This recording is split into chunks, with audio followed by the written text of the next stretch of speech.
She was supposed to scream when the gate locked behind her, but the dog stopped first. At 5:17 on a rain-dark Monday morning, the training yard behind the Ravenwood Police Department looked less like a place for officers and more like a forgotten cage of steel, concrete, and cold breath. Floodlights buzzed above the chain-link fence, turning the falling rain silver as it struck the ground and ran in thin streams toward the drain near the obstacle wall. Emily Carter stood alone in the center of that yard, her navy recruit jacket soaked at the shoulders, her fair-skinned face calm beneath loose strands of light brown hair that had slipped from her low ponytail. She was 27, new to the department, and quiet in a way that made other people mistake her silence for fear. Behind her, the metal gates slammed shut with a sound that cut through the rain like judgment. Outside the fence, 4 officers watched from beneath the awning, their coffee cups steaming in their hands, their badges catching little flashes of blue-white light. Sergeant Bryce Keller did not smile, but something in his eyes carried the shape of one. "Let's see what the new girl knows about control," he said. Officer Travis Holt reached for the release handle on the far kennel door. No one stopped him. No one even looked away. The door rolled open, and from the shadowed run stepped Titan, the largest German shepherd in the K9 unit, 6 years old, sable-coated, broad through the chest, with rain beating along the black saddle of his back. His amber eyes burned beneath the floodlights. His ears stood sharp. Every muscle in him seemed pulled tight by memory. The department called him unstable. The old handlers called him dangerous. The rookies whispered that Titan could smell weakness from 30 feet away. But Emily did not move. Her boots remained planted on the wet concrete, shoulder-width apart, hands relaxed at her sides, breath slow enough to fog once in front of her lips and vanish. Titan lowered his head and came forward. Not fast. Not wild. Measured. Watching. The rain struck his muzzle, darkened the fur around his eyes, and made every step sound heavier than it was. Outside the fence. Holt gave a nervous laugh, the kind men use when they want cruelty to sound like a joke. "She's going to quit before breakfast," he muttered. Keller said nothing. Emily heard the dog's breathing before she heard anything else. Deep. Uneven. Familiar in a way she had spent 3 years trying not to remember.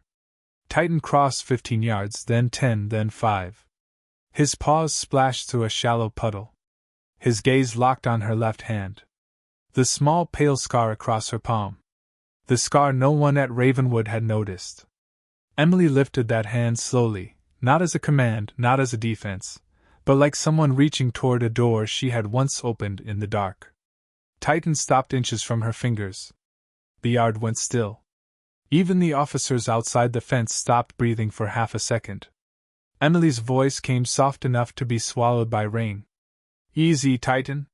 Find home." The German shepherd's ears shifted. His chest rose once, hard. Then the sound in his throat faded into silence, and the dog everyone feared lowered his head toward the hand of the woman they thought they had trapped. For one long second, nobody outside the fence knew what they were seeing. Titan stood before Emily with his head lowered, reins slipping from the tips of his ears, his powerful body still tense, but no longer moving toward her. The officers under the awning had expected panic, noise, humiliation, something they could laugh about later in the locker room while pretending it had been training.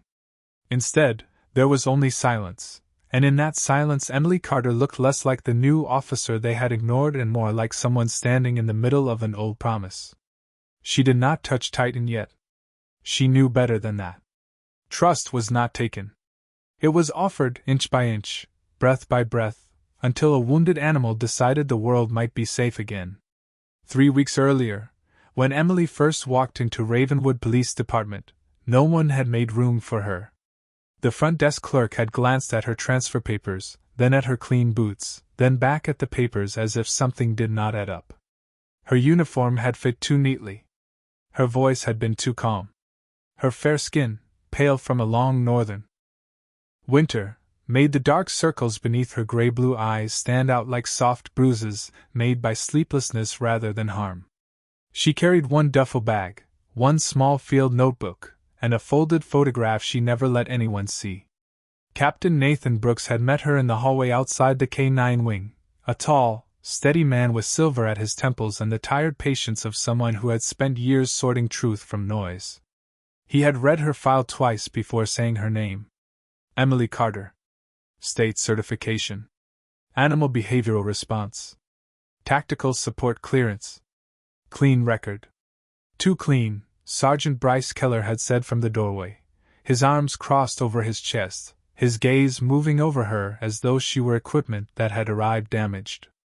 Keller had been at Ravenwood for 16 years, broad-shouldered, square-jawed, and proud in the way men sometimes become when nobody has challenged them for too long.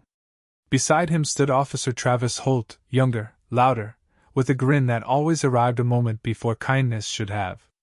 Holt had called her Academy Princess before learning she had not come from an academy at all. Emily had heard it. She had simply looked past him toward the kennels. That was when Titan first appeared behind the reinforced glass of Kennel 4. He did not bark.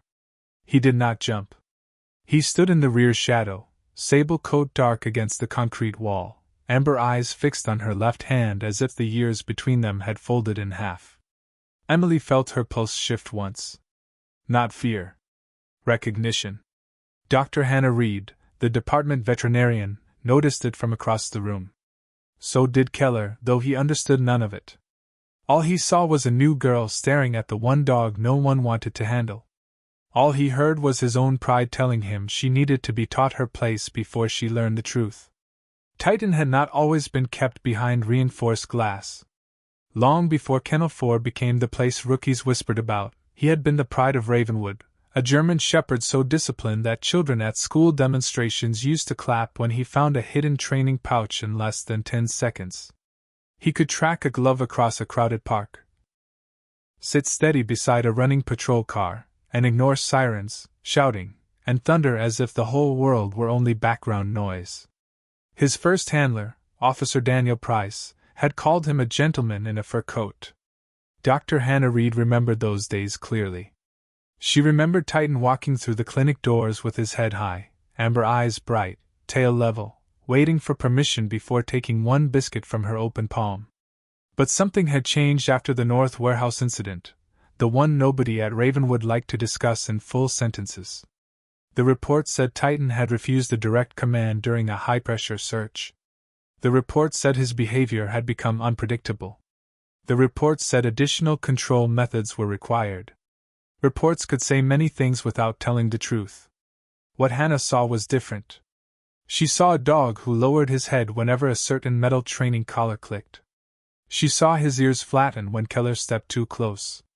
She saw how Titan would stand perfectly calm around children, janitors, and the old dispatcher who smelled like peppermint gum, but stiffened the moment Travis Holt approached with a leash coiled in his hand. That was not madness. That was memory. Emily had seen it too, though she said nothing during her first week. She watched from the edge of the training yard while Keller ran drills with the other K-9 teams under the gray afternoon sky. The air smelled of wet grass, engine oil, and leather. Dogs moved across the field with clean purpose, following hand signals, leaping low barriers, circling back to their handlers for praise. Titan stayed alone in the far run, visible through the fence, pacing 3 steps one way and 3 steps back. Not wild. Not angry. Counting. Waiting. The other officers joked that he was a lost cause, a bad investment with teeth. Emily never laughed. On her 4th day, she stopped outside his kennel after evening roll call. The corridor lights were dimmed. Most of the building had gone quiet except for the distant hum of vending machines and rain tapping against the roof. Titan stood in the darkness, watching her through the glass. Emily raised her left hand slowly. The scar across her palm caught a thin stripe of fluorescent light. Titan's breath fogged the lower edge of the glass. For the first time since she arrived, he stepped forward. 1 step. Then another. His nose touched the barrier exactly where her palm rested on the other side. Emily closed her eyes for half a second, and when she opened them, Hannah Reed was standing at the end of the hall with a medical folder pressed to her chest. "You know him," Hannah said softly. Emily did not turn away from Titan. I knew what they did to him, she answered. Hannah's face tightened, not in surprise, but in recognition of a truth she had been carrying alone. From the camera corner above the exit sign, a tiny red light blinked. Neither woman noticed it. But in the next room, Sergeant Bryce Keller watched the silent feed on an old monitor, his jaw set, his fingers resting against the desk as the rain kept falling over Ravenwood like a warning. By the end of the second week, Keller had stopped pretending his dislike was professional. It lived in the way he spoke over Emily during briefings, the way he assigned her inventory checks instead of field observation, the way he corrected harmless details in front of younger officers just to make the room turn toward her. Emily accepted each small humiliation with a stillness that made him angrier. She filed reports on time. She arrived early. She cleaned kennels without being asked. She learned every dog by name, by gait, by the little habits each handler missed because familiarity can make people blind. Captain Nathan Brooks noticed. Dr. Hannah Reed noticed. Even the dogs noticed. Titan noticed most of all. From Kennel 4, he tracked Emily's steps through the corridor, as if her boots carried a sound only he remembered. Keller saw that too, and by Friday afternoon his patience had thinned to something sharp and cold. Rain was in the forecast for Monday. Hard rain before sunrise, the kind that kept the upper command offices quiet and the training yard empty. Keller called it a readiness evaluation. On paper, it looked routine. New transfer officer. Basic K-9 proximity assessment. No contact drills. No risk markers. He typed the words. With careful fingers, printed one copy, and left the official form unsigned in a folder beneath 3 maintenance requests. Travis Holt leaned against the desk, chewing mint gum, watching the printer spit out the page. Brooks approved this? He asked. Keller did not look up. Brooks does not need to approve every basic drill. Holt shifted his weight. For once, his grin was smaller than usual. With Titan? Keller's eyes lifted then, flat and steady. She wants the unit. Let her meet the unit. The room smelled of stale coffee and wet wool. Outside, water tapped against the windows in a soft rehearsal of the storm to come. Keller turned the monitor away from the hallway camera feed and opened the equipment log. Auxiliary cameras go down during weather checks all the time, he said. Holt understood enough to stop asking. What Keller did not know was that Captain Brooks had ordered a new central recording system installed the week before after a complaint went missing from the evidence archive. The old side cameras could be switched off. The main overhead camera could not. Monday came before the sun did. At 5:05 in the morning, Emily arrived at the training yard wearing her standard navy jacket, her hair tied low, her field notebook tucked inside her left pocket. Keller told her the obstacle markers needed inspection before the morning teams arrived. His tone was smooth enough to pass for instruction. Holt opened the outer gate for her and gave a little nod that was almost polite. Emily stepped inside. The concrete shone black beneath the floodlights. Rain ran down the chain-link fence in trembling silver lines. She was halfway to the center marker when the gate closed behind her. Not softly. Not by accident. The sound moved through the yard and into her bones. Across the kennel lane, Titan's run door began to rise. Emily turned slowly. Outside the fence, Keller stood under the awning, hands in his jacket pockets, face unreadable. Holt held the release handle like a man suddenly unsure whether a joke had gone too far. Then Titan stepped into the rain, and every lie Keller had written on paper began to wash away. Titan came forward through the rain with the slow certainty of a storm deciding where to break. Every officer behind the fence saw the size of him first, the heavy shoulders, the sable coat darkened almost black by water, the long shadow thrown beneath him by the floodlights. Emily saw something else. She saw the way his right paw landed lighter than the left, the way his breath caught after every third step, the way his amber eyes kept returning to her hand and not her face. Memory lived in the body before it ever reached the mind. She knew that. She had built her life around it. Keller called from the awning, his voice carrying across the yard with false calm. Maintain your position, Carter. Show us control. Emily did not answer. Her attention stayed on Titan. 5 yards became 4. 4 became 3. The rain struck the concrete hard enough to mist around his paws. Holt shifted outside the gate, his fingers still wrapped around the release handle, the color fading from his grin.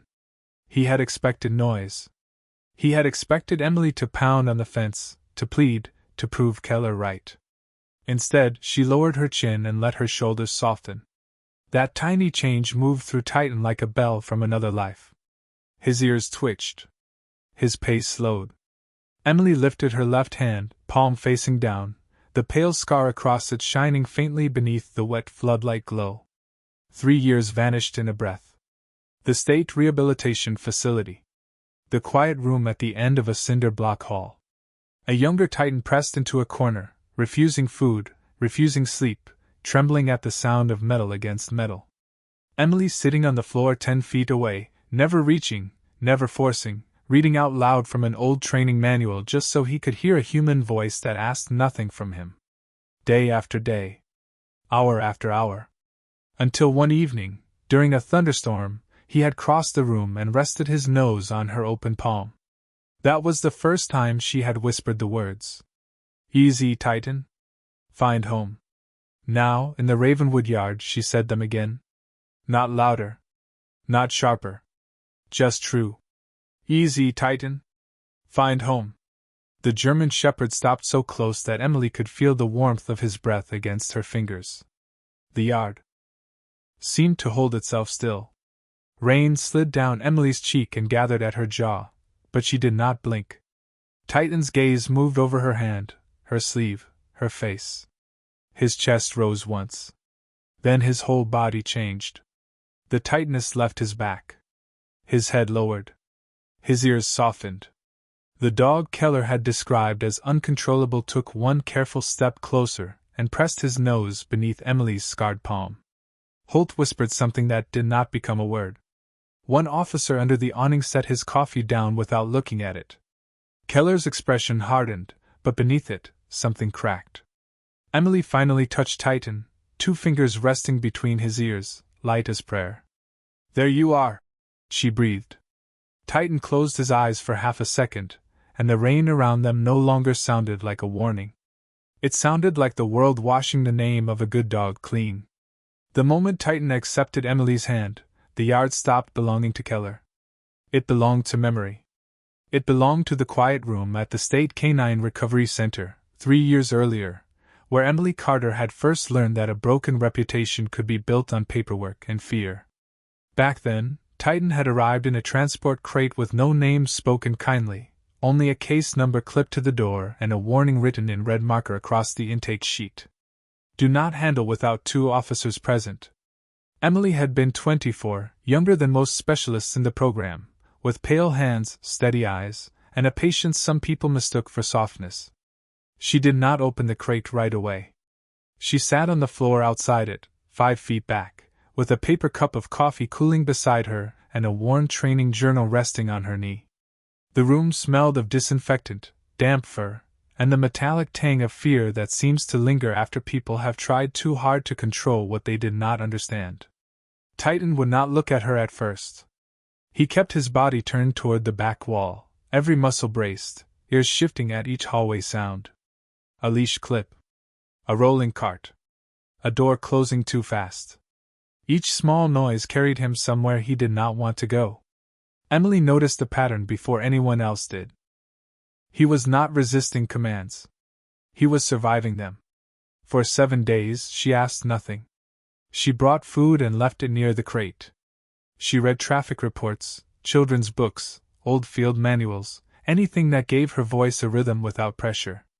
On the 8th evening, thunder moved across the county, low and heavy, rattling the windows of the recovery center.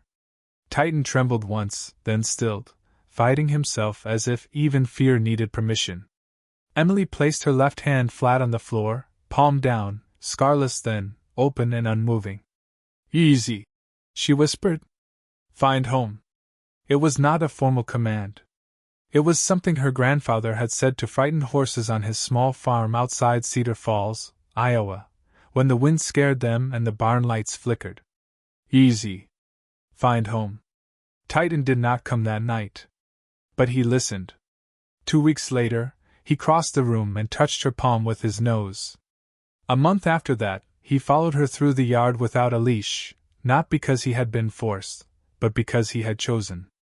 The scar came on the last day, when a rusted latch on the old kennel gate snapped back and cut her hand as she closed it during a storm drill. Titan had seen the blood before she did.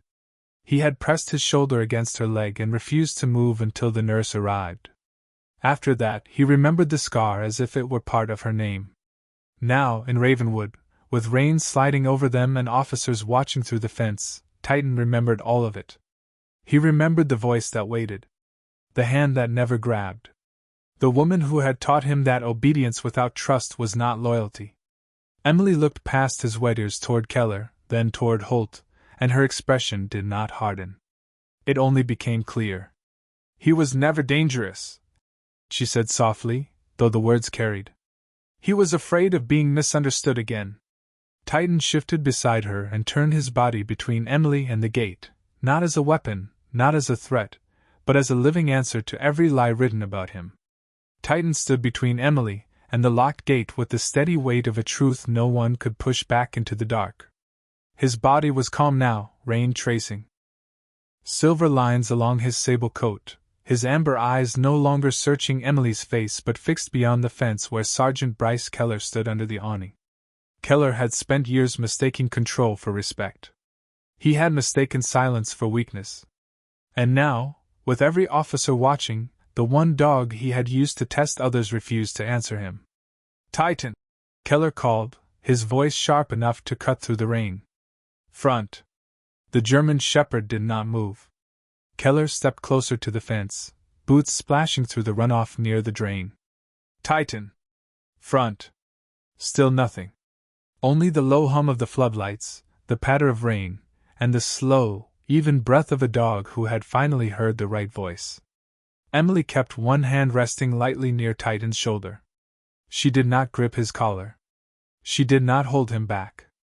She gave him the dignity of choice, and that was why he stayed. Officer Travis Holt looked from Keller to Emily, then to the other officers under the awning, and for the first time that morning, his face showed no humor at all.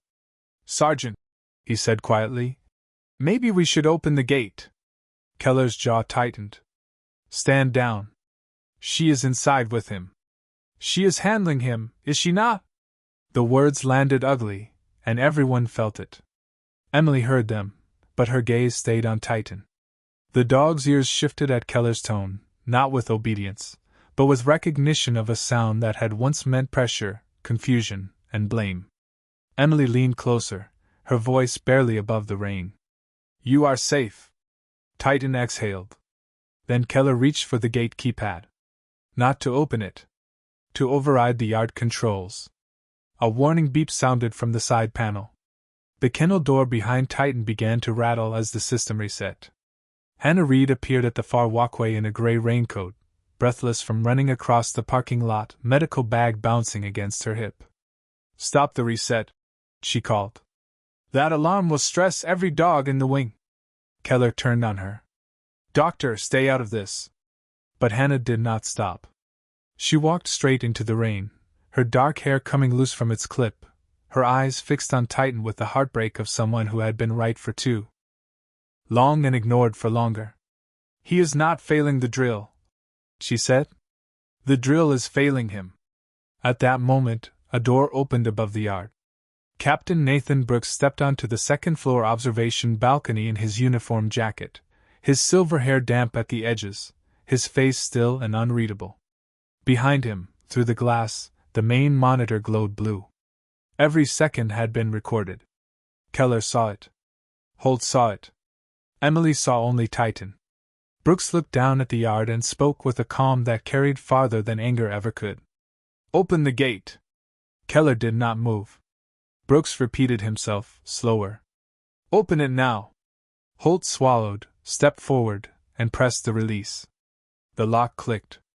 The gate swung inward a few inches, trembling in the rain. Titan did not rush out. He looked up at Emily first, waiting. She gave the smallest nod. With me. and together they walked toward the opening, not as officer and asset, not as handler and tool, but as two souls who had both survived being underestimated and had chosen mercy anyway. The gate opened, but nobody moved for a moment. Rain kept falling over the Ravenwood training yard, softening the hard edges of the fence, the awning, the concrete, and the faces of the officers who had come expecting a lesson and found themselves inside one. Emily walked out first, not quickly, not triumphantly, with Titan at her left side in a perfect heel that made the silence feel heavier. He matched her pace as if he had been waiting years to remember how trust felt when it walked beside him. His shoulder brushed her knee once. She did not look down, but her hand lowered just enough for her fingers to graze the wet fur between his ears. Captain Nathan Brooks came down from the observation balcony with the central recording tablet tucked beneath one arm. He did not raise his voice. He did not need to. Some men command a room by filling it. Brooks commanded it by removing every place a lie could hide. He stopped beneath the awning, water dripping from the brim of his cap, and looked first at Emily, then at Titan, then at Sergeant Bryce Keller. "My office," Brooks said. Keller's face had gone pale in the gray light before sunrise, but pride kept his chin lifted. "Captain, this was a controlled evaluation." Brooks held up the tablet. The blue reflection of the recorded footage shimmered across his hand. "No signed authorization. Auxiliary cameras disabled. A transfer officer locked inside the yard. A restricted K-9 released without medical clearance. Do you want to explain which part of that sounds controlled?" Holt stared at the ground. The other officers did not look at Keller anymore. They looked at Titan, who stood calm at Emily's side, reins sliding down his muzzle, breathing steady, waiting for no one except her. Hannah Reed stepped closer, clutching the worn medical folder she had carried for weeks and feared would never matter. "Captain," she said quietly, "there is more." Brooks turned. Hannah opened the folder with hands that shook only once. Inside were behavior logs, veterinary notes, kennel reports, and the old state recovery file Emily had helped build 3 years earlier. Page after page told the same story in different language. Titan responded well to low-pressure handling. Titan showed distress around sudden metallic sounds. Titan performed best with patient verbal cues. Titan did not require force. Titan required trust. Hannah's voice was soft, but it traveled through the rain. He was never an unstable dog. He was a traumatized working animal placed back into the same kind of environment that hurt him. Every time he resisted, it was written down as defiance. Every time he froze, it was written down as aggression. Nobody asked what he was remembering. Emily closed her eyes for half a breath. She had wanted those words spoken for so long that hearing them almost hurt. Keller shifted, his boots grinding lightly against the wet concrete. "Dr. Reed is not a field handler." "No," Brooks said. "She is the veterinarian who kept this unit from losing its best dog." The words struck the yard with a quiet finality. Holt swallowed hard. "Captain, I did not know the main camera was on." The confession came out small, almost boyish, and that made it worse. Brooks looked at him for a long time. "That is not the problem, Officer Holt. The problem is what you were willing to do when you thought it was off." No one spoke after that. The storm had eased into a steady drizzle. Dawn began to show itself beyond the rooftops, pale and reluctant, turning the puddles silver and the chain-link fence almost white. Brooks took Keller's badge and duty radio without ceremony. Keller handed them over with stiff fingers, his eyes avoiding Titan's. Holt was ordered inside to give a formal statement. 2 other officers were assigned to review every K-9 training file from the past year. Justice did not arrive with thunder. It arrived in paperwork, witness statements, unlocked doors, and one good dog standing calm beside the woman who had remembered his true name before anyone else cared to ask. When the yard emptied, Emily remained near the gate with Titan and Hannah. For the first time that morning, Emily let herself kneel. The wet concrete soaked through the knee of her uniform pants, but she did not seem to notice. She reached for the old training collar around Titan's neck, the one with scratched metal and a buckle worn smooth by too many hands that had not understood him. Titan lowered his head willingly. Emily unfastened it slowly. The collar slipped free and landed in her palm with a dull weight, nothing more than leather and metal, yet somehow carrying years of fear that no living thing should have been asked to bear. Hannah handed her a new collar from her medical bag, plain black leather with a small silver tag she had ordered and never dared to show anyone. Emily turned it over. The engraving caught the first light of morning. Titan Carter. K9 unit. Her throat tightened, but her voice stayed steady. Ready? Titan looked at her, amber eyes clear, ears relaxed, body still.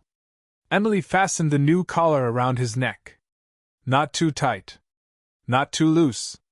Just enough to say he belonged, and not to a kennel, not to a report, not to the men who had misunderstood him, but to a future still gentle enough to be chosen. Titan leaned forward and rested his forehead against her chest. Emily wrapped one arm around his shoulders and held him there while the rain faded into mist. Hannah looked away, wiping her cheek with the back of her hand as if it were only weather. Above them, the floodlights clicked off one by one. The yard that had begun as a trap became quiet, ordinary, almost holy. And when Emily finally stood, Titan rose with her, no longer the dog behind reinforced glass, no longer the warning in Kennel 4, but a partner walking into the morning beside the person who had never needed to control him to be trusted. By 7 o'clock, the rain had stopped completely, leaving Ravenwood washed in a pale April light that made the brick station look softer than it had in years. Water dripped from the gutters in patient rhythm. The flags near the front entrance hung heavy and still. Inside the K9 wing, officers moved quietly, speaking in low voices, not because anyone had ordered them to, but because something sacred had passed through the building that morning and no one wanted to disturb what remained of it. Emily Carter walked beside Titan down the long corridor toward Kennel 4, though either of them belonged to that number anymore. His new collar sat against his thick sable fur, the silver tag resting at the base of his neck, clean and bright against the darkness of his coat. Every few steps, his shoulder brushed her knee, and every time it did, Emily felt a small steadiness return to a place inside her she had not realized was still trembling. Captain Nathan Brooks stood near the evidence office with Dr. Hannah Reed, reviewing the last of the morning statements. His face carried the weariness of a man who understood that justice was rarely loud, rarely simple, and never finished in a single hour. Still, when he looked at Emily and Titan, something in his expression eased. "Officer Carter," he said. Emily stopped. Titan stopped with her, perfect and calm. Brooks looked down at the dog first, then back at her. "Effective immediately, Titan is removed from restricted status. He will be evaluated under Dr. Reed's supervision, and you will serve as his primary handler pending final approval." Emily's hand rested lightly at her side. She had worn a uniform long enough to stand straight when good news arrived, but not long enough to hide what it cost her to receive it.